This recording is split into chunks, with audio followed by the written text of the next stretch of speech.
আসসালামু আলাইকুম। সামুদ্রিক তুলার ডাঁটি মাছের এক মজাদার রেসিপি।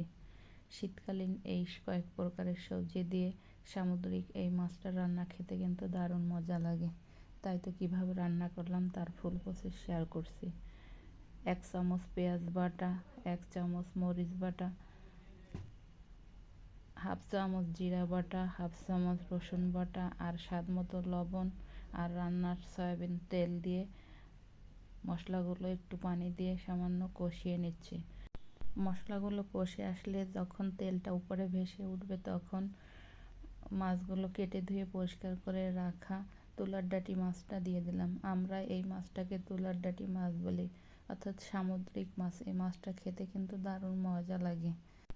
মাছটা যেহেতু ভেজে নেইনি, কষিয়ে নেব, এই জন্য আবারও একটু পানি দিয়ে মাছটা কষিয়ে নেব সিদ্ধ হওয়া পর্যন্ত। আর এই সামুদ্রিক মাছগুলো আমি প্রায় সব মাছই কষিয়ে রান্না করি। ভেজে মাছ রান্না করলে মাছের স্বাদটাই পাওয়া যায় না আমার কাছে মনে হয়। তাই তো মাছগুলো সুন্দরভাবে কষিয়ে উঠিয়ে রাখলাম একটা পাত্রে।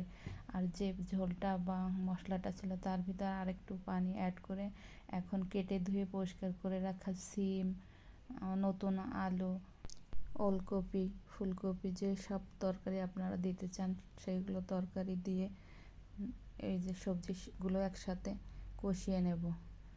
বেশ কিছুক্ষণ কষিয়ে নেওয়ার পরে এরপরে পানি অ্যাড করে দেব। পানিটা দিয়ে এবার ঢাকনা দিয়ে ঢেকে দেব। ঢাকনা দিয়ে ঢেকে দিয়ে এরপরে যখন পানিটা ফুটে উঠবে তরকারিটা, তখন কিছুক্ষণ পরে এই আগের থেকে কষিয়ে রাখা মাছগুলো দিয়ে দিলাম। বাটিটা যে একটু মশলা লেগেছিল তাও একটু ঝোলের ভিতরে নিয়ে এর ভিতরে দিয়ে দিলাম। তারপর ঢেকে রান্না করে নেব। এরপরে পরিমাণ মতো ঝোল রেখে চুলাটা বন্ধ করে দেব। তৈরি হয়ে গেল দারুণ মজার শীতকালীন একটা তরকারি। গরম ভাতের সাথে খেতে কিন্তু দারুণ লাগে। আলহামদুলিল্লাহ, আপনারাও বাসায় এভাবে একবার ট্রাই করতে পারেন।